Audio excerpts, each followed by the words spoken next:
Have you ever wondered why some people seem to attract wealth while others struggle to make ends meet? It's a curious and perplexing dichotomy, isn't it? A perplexity that has puzzled social scientists, economists, and psychologists alike. Some might argue that it's simply a matter of choice, chance, or circumstance. But is it really? And if so, why are some people seemingly predestined to wealth, while others are inexplicably fated to a life of financial struggles? What separates the financially successful from those who are constantly with debt? Could it be a matter of education or upbringing? Or perhaps it's the influence of parents, mentors, or role models? Are certain individuals more predisposed to wealth because of their creative abilities, technical skills, or entrepreneurial spirit? Or does it boil down to sheer luck, being at the right place at the right time? Or could it be something else entirely? Something more psychological, more intrinsic, and perhaps even more profound? Could it be the way they think about money? This is a question that has intrigued not only psychologists, but also sociologists and economists, a question that has prompted numerous studies, theories, and debates. Welcome to this intriguing exploration of psychology of money, an exploration that delves into the unseen, intangible, and often unspoken aspects of money, the facets that can't be seen with the naked eye or quantified in numbers. We're venturing into the realms of belief systems, attitudes, perceptions, emotions, and behaviors. All these elements, when combined, form our unique money psychology. The way we perceive and handle money is often influenced by our upbringing and past experiences. It's influenced by the lessons we learned from our parents, the values instilled in us during our formative years, and the financial habits we develop as adults. It's shaped by the triumphs and failures we experience in our financial journeys. It's influenced by the societal norms, cultural values, and economic situations we find ourselves in. Consider the case of John, a successful entrepreneur. Growing up family that struggled financially, John was no stranger to the hardships of poverty. He witnessed firsthand the constant worry, the mounting debts, and the heartbreaking sacrifices. The daily struggle for mere survival was a harsh reality he knew all too well.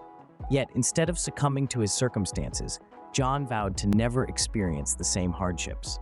This vow wasn't just a fleeting thought or empty promise. It was a fierce determination, a burning desire, and an unshakable commitment. It served as the driving force behind his every decision, every action, and every step. Motivated by his past, John worked tirelessly, putting in countless hours, days, and years. He faced numerous challenges, setbacks, and disappointments. He had moments of doubt, moments of despair, and moments of utter defeat. Yet he persisted. He learned from his failures, adapted his strategies, and honed his skills. Eventually, his hard work bore fruit, and he succeeded in building a prosperous business. His journey wasn't easy, but it was worthwhile. His past influenced his perception of money, shaping his financial behaviors and decisions. John's story is a testament to the power of our money psychology. It's proof that our beliefs, attitudes, and behaviors, money can significantly impact our financial destiny. John's story shows us that regardless of our circumstances, we have the power to change our financial future. So, next time you're pondering why some people seem to attract wealth while others struggle to make ends meet, remember John's story. Remember the power of money psychology, and remember that your financial destiny lies not in your circumstances, but in your perceptions, attitudes, and behaviors towards money. Though all money mindsets are not productive, such is the case with Sarah, a textbook case of financial mismanagement. Sarah, as an instance, has been living a life that frequently straddles the line between financial comfort and financial distress. Despite the fact that her income is more than substantial, it is quite troubling that she often finds herself living from paycheck to paycheck. Sarah's income isn't meager. In fact, she makes more than enough to live comfortably. She holds a position that commands a hefty salary, and her paycheck reflects that. Her job, one filled with responsibilities and challenges, compensates her well for her expertise. However, despite the handsome income, she is always waiting for the next payday to come around. This is not because her earnings are insufficient, but it's her approach towards money which is questionable. As we delve deeper into Sarah's lifestyle and spending habits, a rather unsettling pattern begins to emerge. She is no stranger to the thrill of swiping her credit card for purchases, big or small. Her spending habits do not stem from necessity, but rather a compulsion driven by her emotions. Sarah falls prey to the allure of instant gratification, an all-too-common trap in today's consumer-centric world. Whether it's a trendy designer handbag that just hit the market or the latest smartphone model boasting incremental upgrades, Sarah, unable to resist the temptation. She often succumbs to the lure of these materialistic possessions, procuring items which she may not necessarily need or use. This behavior of Sarah's is not an isolated phenomenon.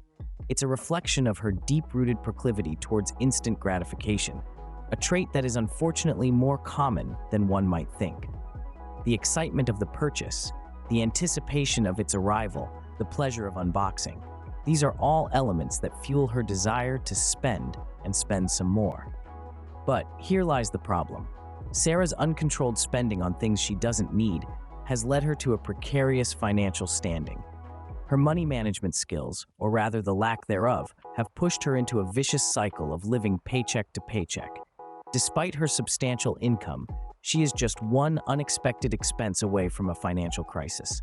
What Sarah doesn't realize is that this emotional spending, the pattern of immediate satisfaction and impulsive buying, is not just draining her bank account, but also jeopardizing her future financial security. If she continues down this path, she may find herself in a situation where savings to fall back on, no emergency fund to rely upon when times get tough. The truth is, this emotional spending is a common pitfall that is often overlooked. Many of us fall into this trap, driven by the desire for instant gratification and the temporary high of a new purchase. It's a vicious cycle that can lead to financial instability if not checked in time. In conclusion, not all money mindsets are productive. Take Sarah, for instance. Despite earning a substantial income, she finds herself living paycheck to paycheck. A deeper look into Sarah's spending habits reveals a tendency to seek instant gratification, often buying things she doesn't need. This emotional spending is a common pitfall that can lead to financial instability. Our relationship with money can also be influenced by cognitive biases. When we talk about cognitive biases, we are referring to the systematic errors in thinking that affect the decisions and judgments that people make. These biases can be small, almost unnoticeable deviations from rational thought, or they can be significant deterrents to making good, sound financial decisions. Cognitive biases are essentially mental shortcuts or simply errors in processing that can lead to a deviation from rational decision-making. An example of one such cognitive bias that impacts our relationship with money is loss aversion. Now let's break down this term to understand it better. In the field of economics theory, loss aversion refers to people's tendency to strongly prefer avoiding losses over acquiring equivalent gains. It is the idea that the pain of losing is psychologically about twice as powerful as the pleasure of gaining. This phenomenon is not isolated to financial matters alone. It can be seen in a wide array of scenarios, from sports and gambling to relationships and even lifestyle choices. However, it becomes particularly crucial when it comes to our financial decisions. The fear of seeing a dip in our savings or the angst of a possible financial loss is often so overpowering that it blinds us from the potential joy or benefits that might come from a calculated risk or a well-thought-out investment. Now think about this. Many people suffer from loss aversion. This means a considerable chunk of our population is more focused on not losing than on winning or gaining. They are so petrified by the thought of a financial setback that they would rather forego a potential benefit. They'll prefer to settle for less, to be on the safer side, rather than venture out into the somewhat unknown territory of investments. Loss aversion can manifest in various ways. Some people might keep their money in a bank, earning minimal interest, rather than investing it in bonds, stocks, or real estate, where there is a potential for higher returns. Some may avoid starting a business because of the fear of failure, even if the potential for success and financial gain is high. Others might negotiating salary or asking for a raise because of the fear of rejection. This undeniable fear of loss holds people back. It leads to missed investment opportunities and a reluctance to take calculated risks. This reluctance, driven by fear, can significantly impact one's financial growth and stability. Instead of letting the fear of loss control you, it is essential to take calculated risks. Consider your options, do your research, and weigh the potential gains against the possible losses. In conclusion, while loss aversion is a common psychological phenomenon, it is definitely not a beneficial trait when it comes to financial decision-making. It hinders growth, limits opportunities, and in most cases, leaves individuals stuck in their financial comfort zone, reluctant to explore, experiment, and potentially gain more. So always remember, fear is only as deep as the mind allows. This can lead to missed investment opportunities and a reluctance to take calculated financial risks. So, how can we foster a healthier relationship with money? This question has been at the center of numerous philosophical and financial debates throughout history. The prominence of the question has only increased in the modern world, where we find ourselves in an unceasing race to earn and spend. It's not just about the physical cash or the digital numbers that represent our bank balance, but it's the psychological and emotional association we have with it. The journey to cultivating a healthier relationship with money starts with self-awareness. Self-awareness is the key to unlock the door to a better understanding of our financial habits and our attitude towards money. It opens the gateway to our subconscious mind, where we can dive deep into our past experiences and learned behaviors. It's about dissecting our financial decisions and tracing them back to their roots. This journey often leads to our childhood, where we first formed our beliefs about money based on the financial habits of our parents or caregivers. Understanding our money beliefs is like navigating a vast and intricate maze. It is about acknowledging the societal pressures and personal ideologies that shape how we perceive money. Some of us might believe that money is a source of happiness and power, while others might see it as a necessary evil. These beliefs are deeply ingrained and can subconsciously influence our financial behaviors. By shining a light on these beliefs, we can start to challenge and reshape them so they serve our financial well-being instead of hindering it. Our behaviors around money are driven by these beliefs, often leading to patterns that can either serve us well or lead us into financial turmoil. If we're not careful, these behaviors can guide us down a path of financial insecurity without us even realizing it. We might find ourselves living paycheck to paycheck, constantly worried about unexpected expenses, or unable to save for our future. By taking the time to analyze our financial behaviors, we can spot these potential pitfalls before they become large-scale problems. Once we have identified these potential pitfalls, we are better equipped to make more informed financial decisions. Start to plan for our future, set financial goals, and make decisions that align with these goals. We can prioritize paying off debt, saving for retirement, investing in our education, or buying a home. The key is to make these decisions based on our understanding of our financial behaviors and beliefs, not on societal pressures or short-term desires. A healthier relationship with money is not just about making good financial decisions, though. It's about recognizing the role of money in our lives. It's about understanding that money is not a reflection of our value as individuals or a measure of our self-worth. It's about knowing that our financial worth does not define our personal worth. It's about realizing that we are more than our bank balances, our salaries, or our net worth. This shift in perspective can have a profound impact on our lives. When we stop associating our self-worth with our financial worth, we can start to see money for what it truly is, a tool that we can use to achieve our dreams and ambitions, to create a life that we love and are proud of. It's about recognizing that money is simply a tool that can help us achieve our goals, not a measure of our self-worth. As we continue on this journey of financial self-discovery, let's pause for a moment to consider the road we've traveled and the road that lies ahead. We've been discussing the intricacies of personal finance, a subject that is both complex and deeply personal. Money isn't just about numbers on a bank statement or bills in a wallet. It's about the choices we make, the priorities we set, and the values we hold. We've been exploring these concepts together, and it's been a fascinating journey so far. We've delved into the psychology of money, discussing how our perceptions and attitudes toward money can shape our financial habits. We've examined how different factors, from our upbringing to our personality traits, can influence our approach to money management. To help you stay abreast of our ongoing discussions, we'd like to remind you to press that subscribe button. It's a simple action that can bring a wealth of knowledge directly to you. By subscribing, you'll receive updates on our latest content, ensuring that you don't miss a single insight or piece of advice. If you found our content valuable, we kindly ask you to give it a thumbs up. This small gesture can have a big impact, helping our content reach more people who, like you, are on a journey of financial self-discovery.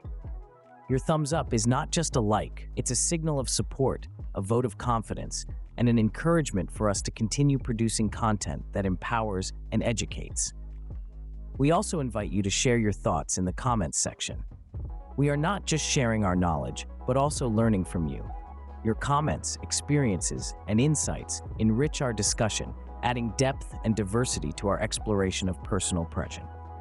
Whether you have a question, an observation, or a personal story to share, your voice matters to us. Moreover, we'd love to hear your personal experiences and insights on the psychology of money. Have you noticed patterns in your own behavior? Have personal experiences shaped your approach to money? Your personal stories can be a powerful tool for learning and growth, both for you and for other members of our community. We're grateful for your engagement and participation. Your interest, curiosity, and active involvement are what make this journey not just informative, but also inspiring. We're forward to the road ahead, and we're excited to continue on this journey with you. As we wrap up this segment, let's reflect on one of the most important lessons we've learned. Money doesn't define you. You define your money. This principle reminds us that we are the architects of our own financial destiny. It empowers us to take control of our financial situations, to make wise decisions, and to create a life that reflects our values and aspirations. Until next time, remember, money doesn't define you.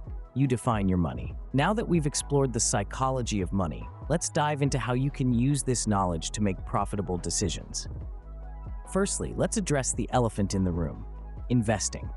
It's an essential part of financial growth, yet it's often misunderstood or even feared. When done correctly, investing allows your money to work for you. It's not just about saving, but about growing your wealth. But how do you invest correctly? Let's start with some basic principles. First, diversification. Don't put all your eggs in one basket. Spread your investments across different assets and sectors. Second, understand the concept of risk and reward. Higher potential returns often come with higher risks. And third, remember the principle of time in the market. It's not about timing the market, but spending time in the market that counts. Now you might be wondering, how do I start investing? Well, begin with setting clear financial goals. Research and educate yourself about different investment options. Consider seeking advice from financial professionals. And most importantly, start small and gradually increase your investments as you gain confidence and experience. Finally, let's talk about profitability. When making financial decisions, always consider the potential for profit. This doesn't mean chasing after every opportunity, but making informed decisions based on research, analysis, and your personal financial goals. Remember, investing is a powerful tool that can help you grow your wealth and achieve your financial goals. It's not just about the money you earn, but the money you keep and grow. So, take the leap and start your investing journey today.